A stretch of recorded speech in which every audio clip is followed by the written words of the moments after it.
Well, good evening, everyone. For those of you who may be watching this from somewhere else in the world, we are gathered together in the basement.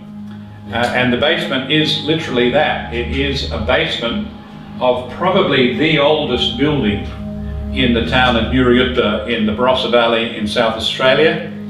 And as you can tell from the attire, it's the middle of summer. For those of you who don't know the Barossa, it can be perishingly cold, but we're in the basement and our gathering here is warm and warm-hearted.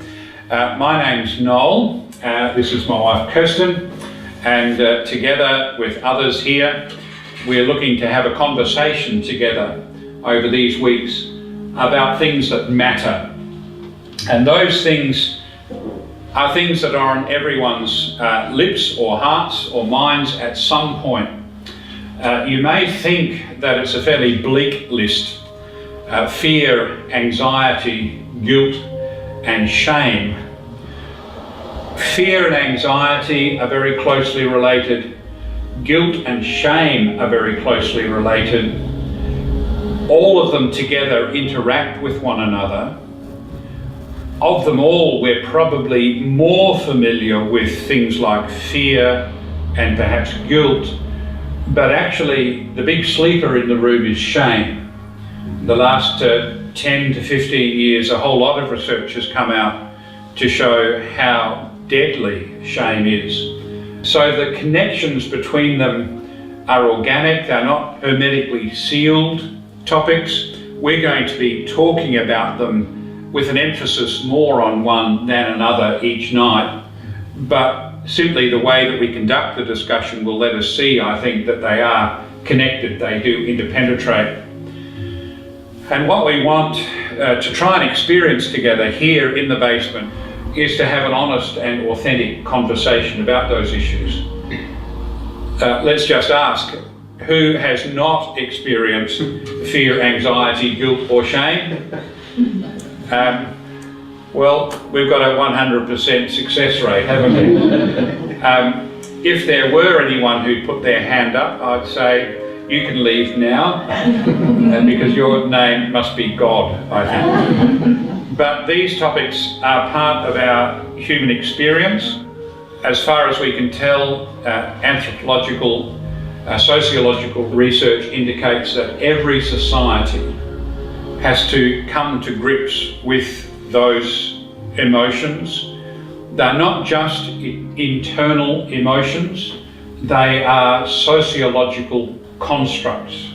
Fear, anxiety, guilt and shame are not just internalized things, they exist in a social relationship.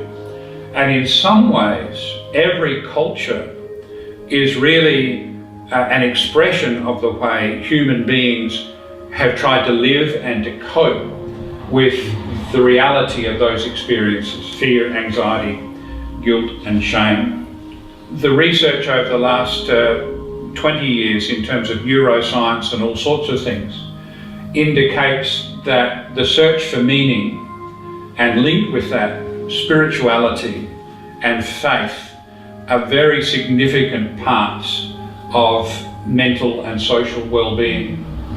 And we here are having a conversation not just about a horizontal view of our experience of fear, anxiety, guilt and shame, but what it means to live as a faith community where we experience those things even as Christian people, and in what way does a vertical relationship inform our experience. One way of not having authentic conversation is to say, I believe in God, those things never bother me. That's also called lying. It doesn't get you anywhere.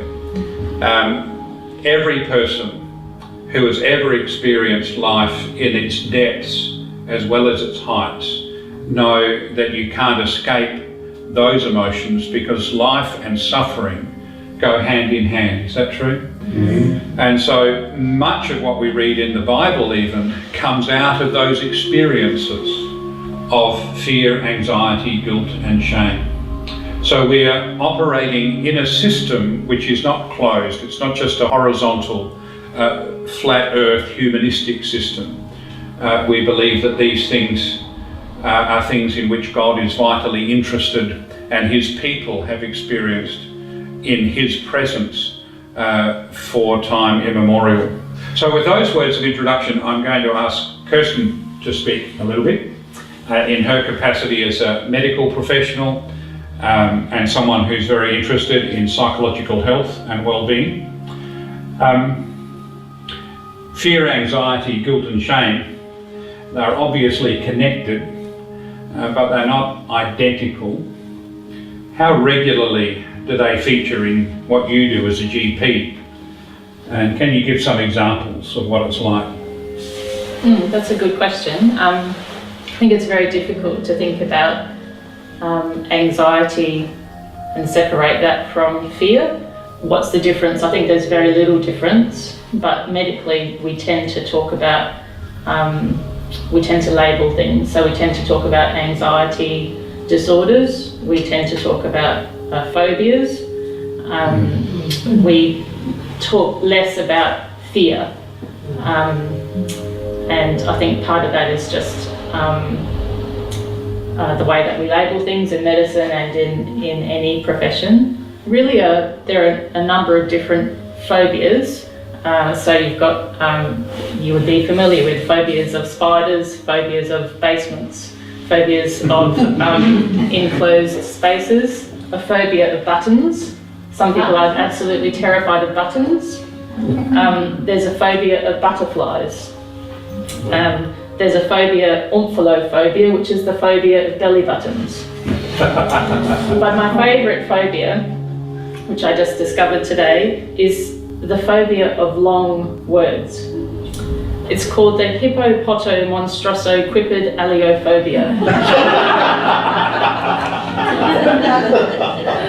So there's some phobias. And look, at the heart of all of those is again fear. And I suppose if you push a little bit further, not so sure about buttons, but if you push a little bit further, phobia of having blood taken, phobia of confined spaces. At the end of the day, it's fear of harm, fear of rejection, perhaps fear of being made a fool of, and fear of death, which underlies all of those. And then in terms of anxieties, we tend not to call them necessarily phobias, but the most common would be generalised anxiety disorder, which is very, very common in the community. Phobias are perhaps less common, but I suspect that it's just because people don't necessarily come to the doctor to talk about their fear of buttons. But in all seriousness, it can be very disabling. For some reason, women seem to experience phobias and anxiety disorders more than men. It's possible that men just express distress differently.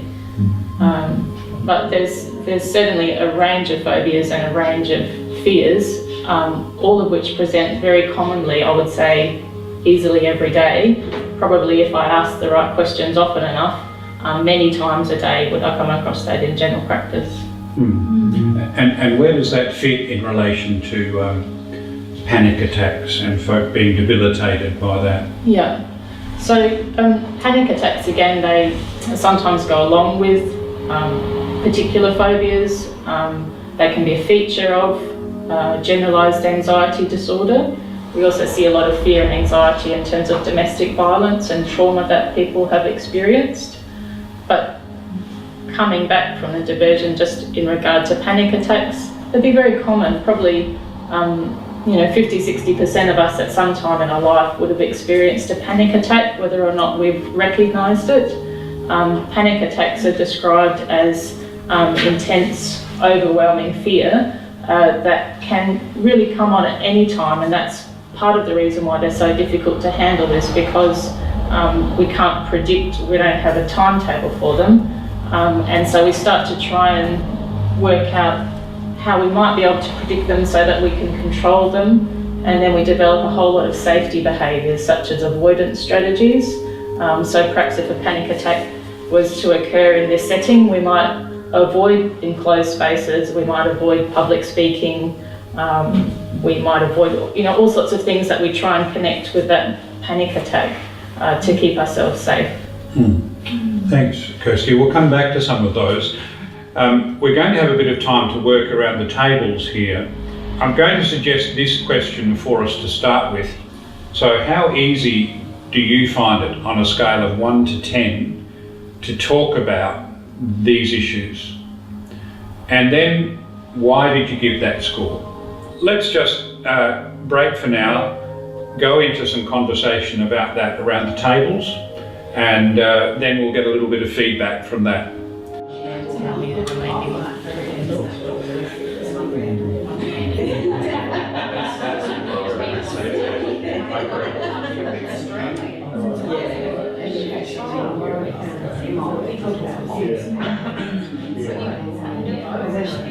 Anyone brave enough to raise their voice and say, well, you've two ways of going.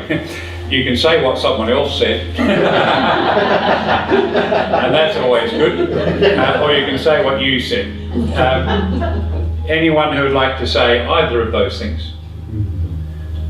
Yeah, well, Yep. to me, I think it's for me to actually talk to somebody about a fear or anxiety or something like that, realistically, it would be a 9 or a 10 on my scale. And if I did, it would have to be somebody that I'd actually, long-term friendship. So, we had a lot of water under the bridge, so we could actually trust each other in terms of what was being said. But I think from a point of view of listening to somebody else share that, yeah, more than happy. But for me to actually share it, no, thank you.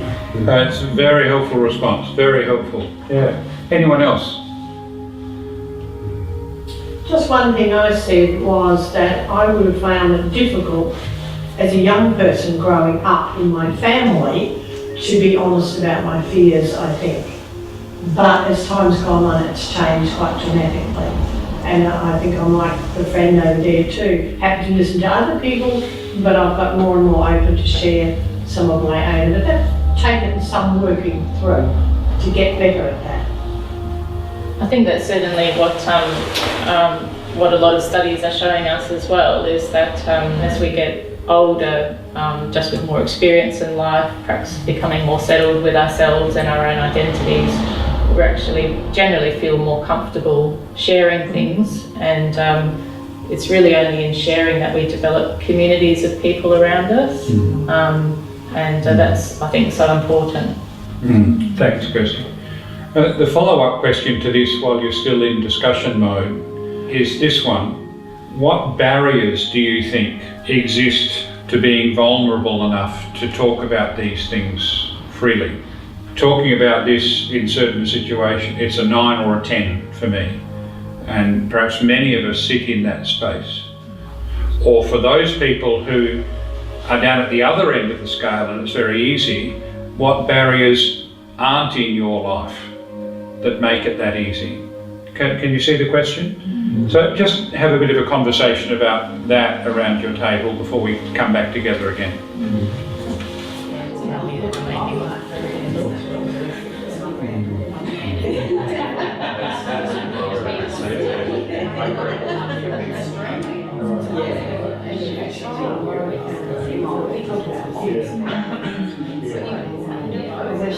And again, is there one or two folk who'd just like to say something that's been happening at their table about what barriers might exist to make this difficult, or barriers that don't exist if in fact it's very easy? We talked about how barriers can be that worry of being judged in sharing and then ultimately being rejected, big barrier. We also sort of came up with the idea that you're not necessarily going to share a fear or anxiety because you may not understand what is actually going on. And somebody made the comment that what is normal, for what is normal for one person may not be a normal anxiety for somebody else, and trying to define that is the hard part. And in all of that, there's a sort of element of reputational shame loss of face, perhaps. A sense that the status that you think you have amongst the peers that respect you would be threatened. This question about how you be a vulnerable and authentic human being in a society which doesn't actually value vulnerability very highly. And vulnerability and resilience are actually very closely linked positively. But we've got far less emphasis on vulnerability, and so by contrast, therefore, we have a much more brittle level of resilience in social relationships often. Thank you, that's really helpful. Kirsty, do you want to comment on that? No, look, I was just thinking about, there's a Catholic priest I'm sure you've heard of, Henry Nouwen, who wrote many books, but one of them was The Wounded Healer. And it's probably difficult to summarise that, but just that idea that actually if we've never sat with our own fears, then we can never really hear another person. We can never actually bring anything of healing to somebody else. And so what most of us do a lot of the time, I think, is someone perhaps might be opening up to us, but we're too busy coming up with a response and too busy with our own internal dialogue to ever really hear what the other person is saying. And so in that sense, we can even be sharing, but also be very isolated. And I think, it's the mark of a person who can actually sit with their own fear under the hand of God, who is then able to genuinely enter into community and relationship with other people. Thank you. Underneath a lot of our fear, unexpressed but very real, is the fear of death. I think it was Freud, even though most of his theories have been discredited, Freud who said that all fear finally is the fear of death. It's not just death, there's relational death and reputational death and status death, sometimes called loss of face, loss of status, loss of position. But I want to just tell you a little bit about some research which I think came out probably from memory about 25 years ago by a group of American researchers, and they developed something called terror management theory. Greenberg and Yalom and Brzezinski were the main researchers, and their theory grew out of the fact that we as human beings face an existential crisis. The existential crisis is this: an animal doesn't know that it's going to die. A human being consciously knows that it's going to die. So while we share many traits with the animals, mortal life included, the existential crisis that everyone that we know dies, everyone that we will ever meet dies, and that we're going to be one of those who die.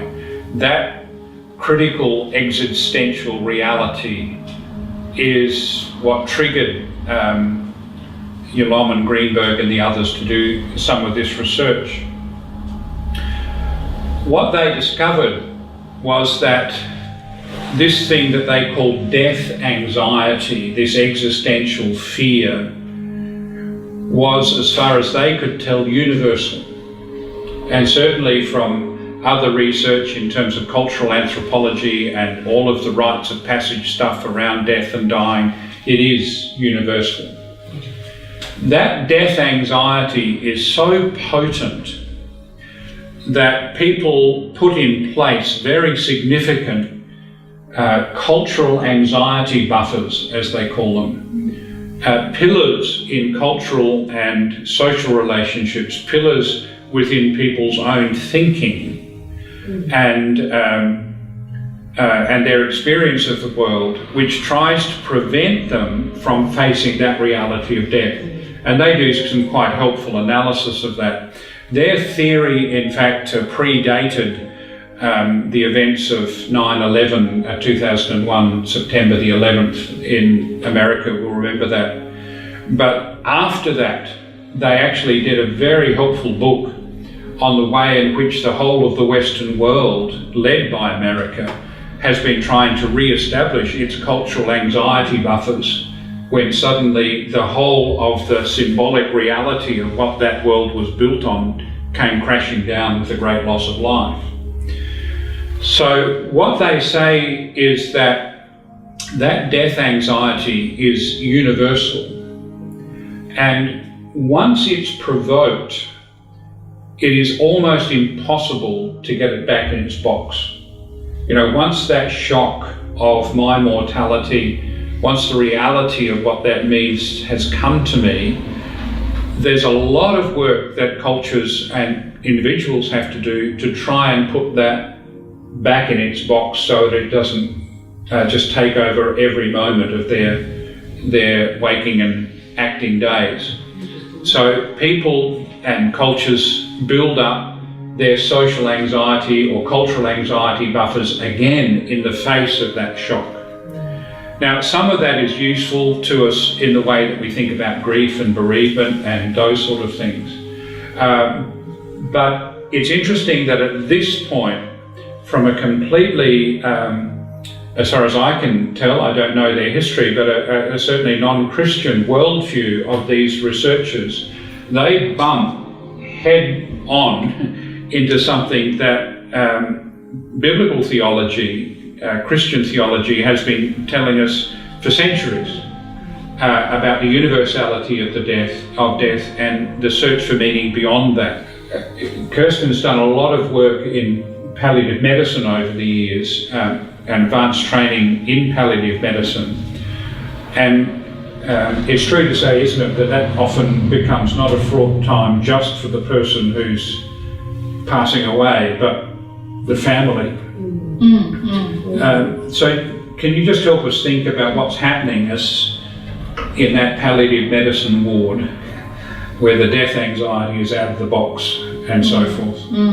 Probably some of us are able to perhaps cover up our fear of death better than others, and I would say we see that at the end also, but certainly we see that where there's perhaps if we call it a fracture within a person, so that person is not able to relate to themselves as a mortal human being, even within a Christian framework, the mortal clothed with immortality. But if we can't accept that part of ourselves, we tend to see that fracturing mirrored in the family and then in the community, and then sometimes in systems who are dealing with that person. So you'll see often splits within families over a person who's dying, perhaps what sort of care they've decided to have. Maybe they've rejected the chemotherapy and radiotherapy and they've gone for intravenous vitamin C and they've gone for all sorts of other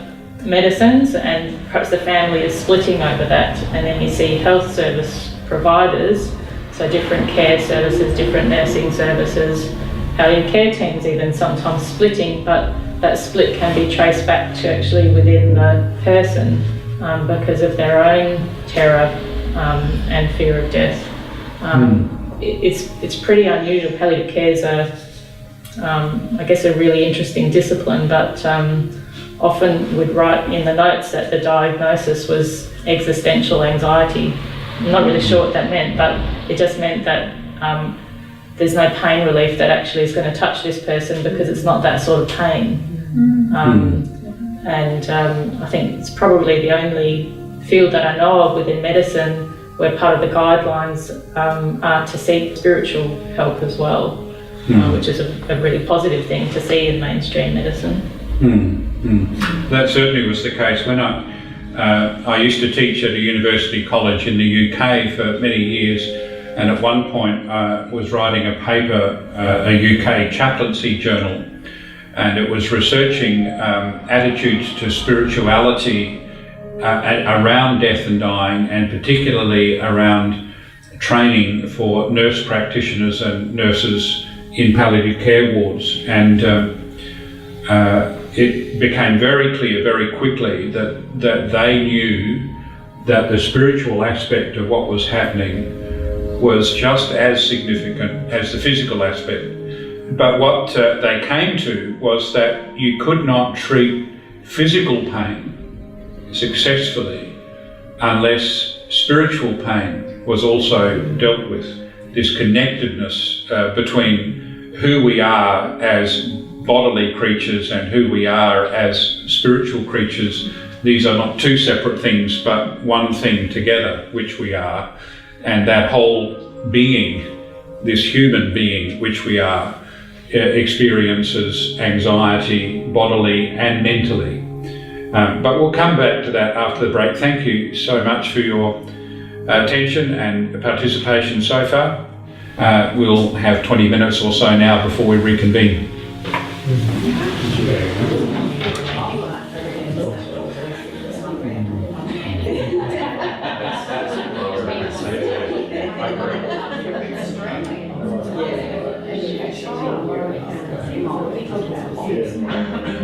Well, welcome back everyone to the second part of In the Basement for our first evening. And for those of you who've been joining us from elsewhere, I hope you've had a break and possibly something to eat. Won't have been as nice as what we had, I tell you. Let's just pick up a couple of the threads from where we were before. Kirsten was talking about her experience in palliative medicine, and you made the point about that person themselves not being at peace, being split, and so that's manifesting out. Does that mean that being mentally and emotionally resilient, even in the face of something like that, is dependent on never having fear or anxiety? So resilience is not a personality trait, it's really a set of tools that we develop over our lives, and that we're able to continually develop because as you're probably aware now, we know that our brains are able to change all the time. So God's made us not with just a fixed genetic inherited ability or troubles in particular areas, and it's not perhaps that we've just grown up in a particular way with particular vulnerabilities, but that our brains, they talk about being plastic, so they're able to change and grow, and really until the day we die, our brains are changing and growing and able to adapt in quite marvellous ways. Resilience is about the community that's around us. That's probably one of the strongest predictors of resilience, is the support networks that we have. It's important, if we come back to things from a Christian perspective, yes, we all face death in a sense. The pain of death is actually sin, it's not death itself. And so what makes death so difficult is the condemnation that's associated with death. So one of the great theologians said it's not that, the issue is not that we do die, it's that we deserve to die. And that's probably at the pointy end of things, is that every single one of us, whether you're Christian or not Christian, has that sense of condemnation, that sense of judgment. And so I think the only way in which one can be in the face of death or perhaps other feared situations is to know that therefore there is now no condemnation because we're in Christ Jesus. Not because we've got it right, not because you've had the right family or you've been to the right school or you've never been divorced or you've whatever it is, not because you've got it right, but actually because we're in Christ Jesus. Okay. We'll pick up some of these things in the weeks to come. And I think all of us can relate to experiences like that. Kirsty and I were just talking about a dear friend of ours who passed away some years ago. And in that death, in a way, she went counter to what the palliative care textbooks tell us. You know, rather than to become more reduced into herself, she flowed out continually, and it was partly because of the support structures, the family and other things, but partly that very deeply settled sense that she was settled in Christ, and that's all that mattered, and that this life wasn't all there was, you know. But we'll certainly be touching on these things again as we come through. the next weeks. One of the things I would like to pick up, which came up in the discussion over the supper, is that there is a place, obviously, for normal fear. Like any of us working in the garden, and you go down to pull up a weed and you see the head of a 3-metre brown snake, you're not normally Crocodile Dundee or what was his name, Steve Irwin. You know, you don't normally think, gee, what a beautiful creature, let me pick you up. We jump back, there's a normal fear response.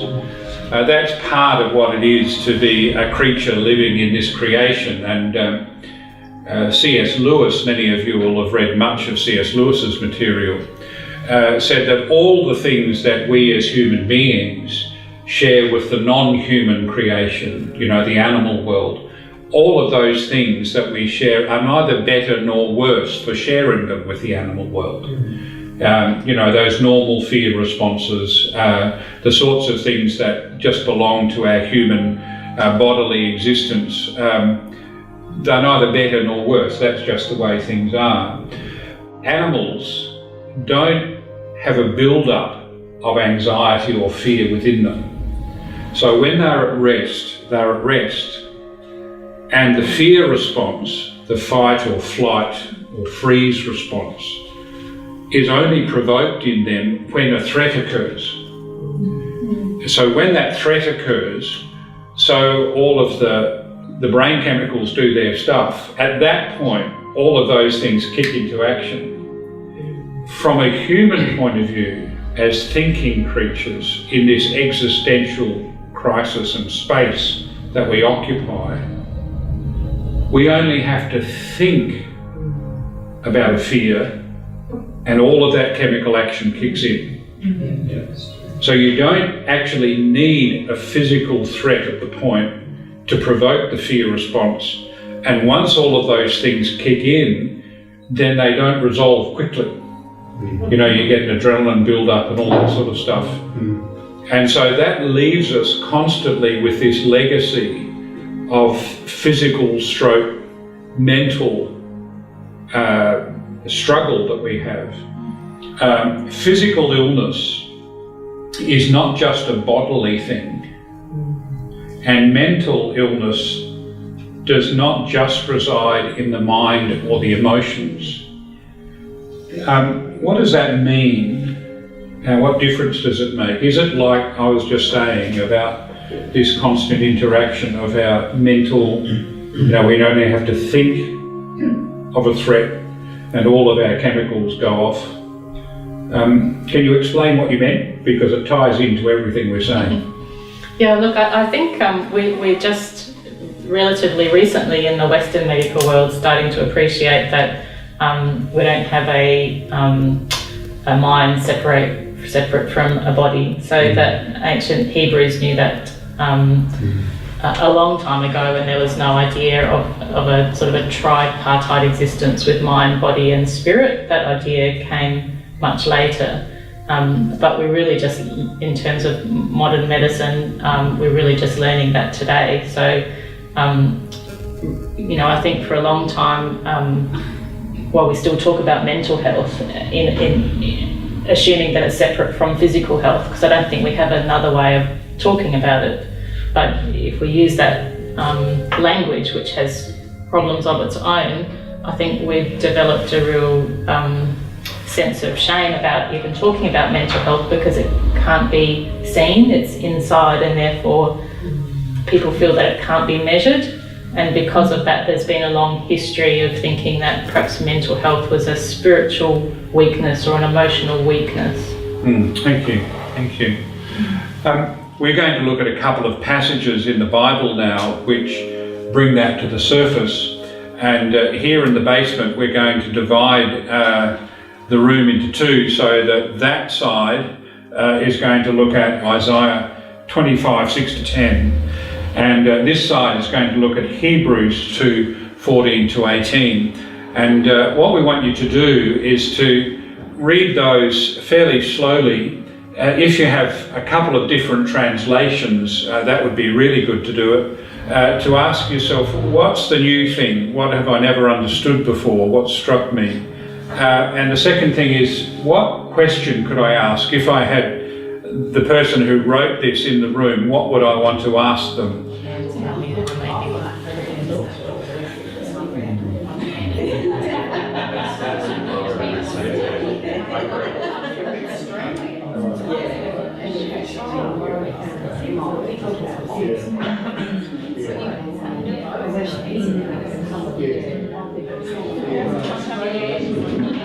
So here we are, back after the discussion. Anyone from the Old Testament side of the room, the people who looked at the Isaiah 25 passage, who would make a comment about what they've read and either a question they'd like to find out about or something that struck them that they'd never seen or thought of before. Any comments from that side of the room? Well, I would just say it's reaffirmed what I have known for quite a long time. The way Isaiah is talking about that cloud, that everything, and it'll be lifted, forecasting or prophesying that the Saviour Jesus is what will do it, but it's with us all over the world, always has been. Yeah, that's a very helpful observation. The translation should say something to the effect, this shroud which is spread over all peoples, with the plural on the end. It's not just that it's something over every individual person, even though that's true. It's something over all people groups. And what the research, the social psychology researchers were saying is that, yes, in fact, every culture is an expression of how people try to come to grips with that reality. It's not just that every person does, but every culture does. And we could probably have a very interesting discussion about how in a postmodern Western culture we think that we come to grips with that reality, and what cultural anxiety buffers we put in place to cope with that shroud. For example, eternal youth. Like, it's not cool to get old, is it? Not cool to get wrinkly and droopy. You know, when you're 85, you're still supposed to be pumping weights at the gym and running. Yeah, look like Jane Fonda or something, or Arnold Schwarzenegger. Well, if you're a bloke, Arnold Schwarzenegger, you know. So there's, thank you, Holly. So there are questions, you know, about how we cope with this shroud, which is across all peoples. Anything else from that group? I think we all commented on the wonderful food and every rich wine and what's coming for those on the mount and so on. I think we all commented on that. It's a feast that's just beyond his thinking, banquets and so on.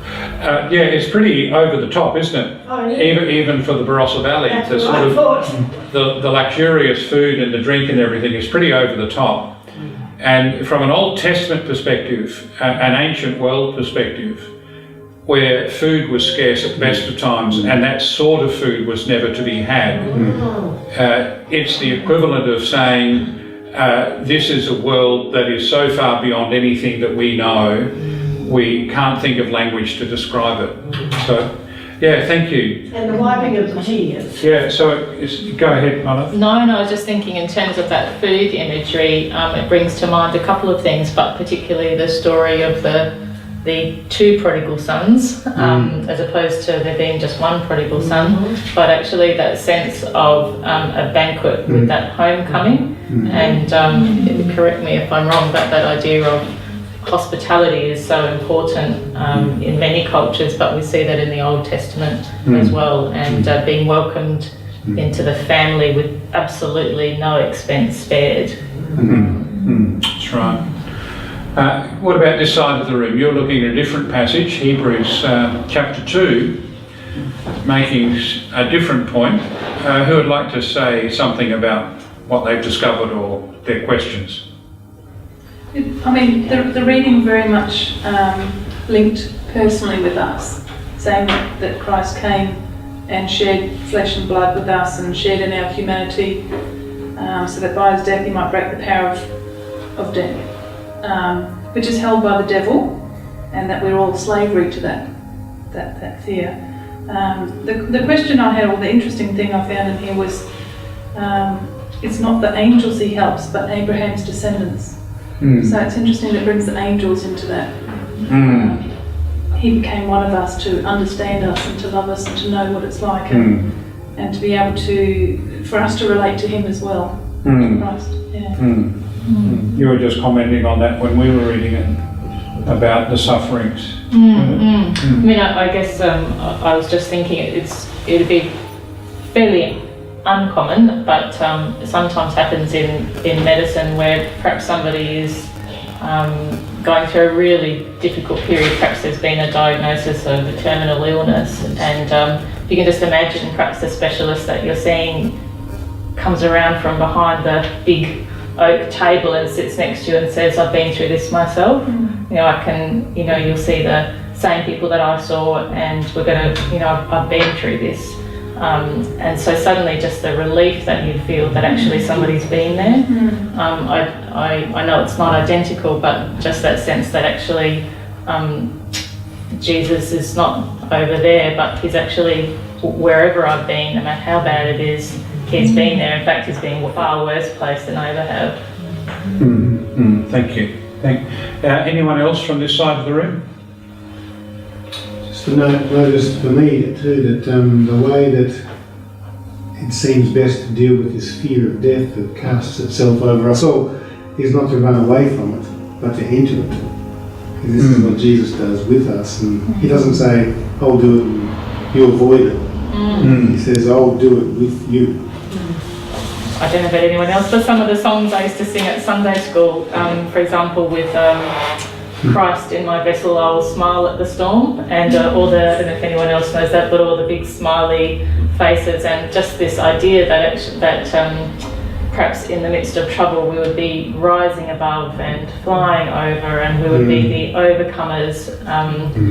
But actually it's not that at all, because we read that we're being conformed into the image of his Son, and when you think about Christ, the thing that that we see that's imprinted on our hearts and minds is actually the crucifixion and the suffering, certainly the resurrection that follows. But we don't fly over things, with smiley faces and shiny, happy people. We go through the midst of it, but we don't go through alone. In fact, we're carried through, we're carried on his shoulders. If I may just finish with the story, because our time's virtually gone. I was introduced to a young woman in her probably late 40s at that stage, who was dying of, started off as kidney cancer with secondaries which had spread to her spine and elsewhere, and complete loss of movement, confronting issues about double incontinence and other things. She herself had worked as a nurse for her professional life, and so knew what was ahead of her. Because of the circumstance, she had no family living close by, and one of the ladies who worked alongside me as a pastoral carer introduced me into the situation, and the three of us would meet very regularly as this dear woman went through this from the outside dreadful process. We became a very close group of three of us as we walked along, and at one stage she said, I really, really appreciate the fact that you and Margot, who was the care worker, I really love the fact that you come, and I've really grown so close to you. But she said, the time's coming soon where no matter how close you are, you still stay on the shore, and I have to step off. But she said, I'm sure that at that point I don't step alone, and in fact I'm carried over. And she went into that terminal phase with an enormous sense of security and peace, because It wasn't her trying to battle something through with God, so to speak, watching as a spectator to see how she got on. She was very much a participant, and Christ was her direct helper at that point. Well, that brings us to a close for this first session in the basement. Thank you very much for your time and for your attendance here, and for those who've been watching, I hope it's been useful to you as well. We're going to assemble again next week, same time, same place. So we'll see you here. God bless. Thank you.